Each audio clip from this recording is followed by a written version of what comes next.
दोस्तों, आज की कहानी है आसमान पर नाम। एक गांव में एक बूढ़ी औरत रहती थी।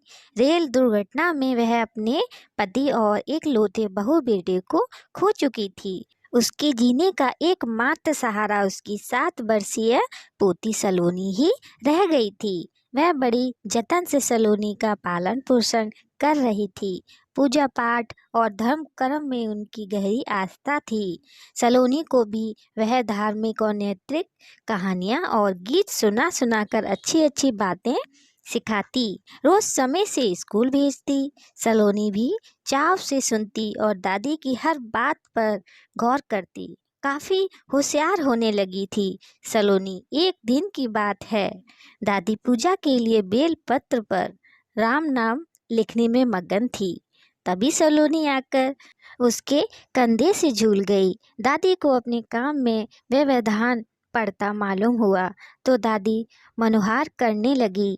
अरे रे मेरी प्यारी परी, रुक भी जा, बस थोड़ा ही बचा है, लिख देने दे, फिर साथ साथ खेलेंगे। हाँ ठीक है दादी, मैं यहाँ पर बैठ कर देखूं? सलोनी ने मासूमियत से पूछा। हाँ हाँ बैठ जा, लेकिन कोई शरारत नहीं, दादी ने हिदायत दी। ठीक है दादी। वह वहीं दादी के पास जमीन पर बैठकर बेल पत्र को गौर से देखने लगी।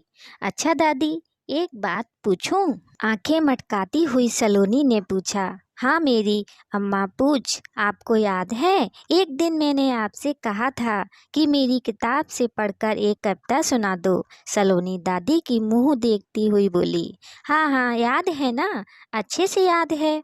मैंने वह पढ़कर नहीं सुनाई, लेकिन एक दूसरी कहानी जरूर सुनाई थी। दादी मुस्कुराई, बोली। आप मुस्कुरा रही हैं, जबकि आज आपका झूठ पकड़ा गया है। सलोनी ने तपाक से कहा। झूठ? कैसा झूठ? कब झूठ बोला मैंने? दादी आश्चर्य से बोली। तब आपने कहा था कि आपको पढ़ना लिखना नहीं आता है, लेकिन आप तो लिखना जानती हैं। बेलपत्र पर इतना लिख दिया आपने, पढ़ना भी तो जानती ही होंगी, पर मुझसे झूठ बोला आपने। सलोनी मुंह फुलाती हुई कनखियों से कभी दादी को तो कभी बेलपत्र को देखने लगी। ओहो मेरी लाडो, हो गया मेरा लिखा हुआ। चल अब समझाती हूँ। पोती का माथा चूमती हुई दादी उसे लेकर आंगन में लगी खाट पर बैठकर समझाने लगी। मेरी प्यारी बच्ची, मैंने तुमसे झूठ नहीं कहा। सचमुच में तेरी किताबें कोई चिट्ठी पत्री या और भी कुछ नहीं पढ़ लिख सकती। तो क्या आप स्कूल नहीं जाती थी जो पढ़ना नहीं आता? पोती ने उत्सुकता से पूछा। नहीं, कभी नहीं। दादी उदास हो गईं। अच्छा, दादी जी ने कभी आपको डांट कर स्कूल नहीं भेजा? नन्ही सलोनी का कौतुक मन सब कुछ जान लेना चाहता था। धत पगली, पढ़ने लिखने की उम्र में तो मैं अपनी बाबूजी के घर थी, यहाँ तो तुम्हारे दादाजी से ब्याह के बाद आई ना। दादी झेंपती हुई बोली। अच्छा अच्छा, तो आपके बाबूजी ने आपको स्कूल क्यों नहीं भेजा? सलोनी गाल पर उंगली रख कर सिर हिलाती हुई बोली।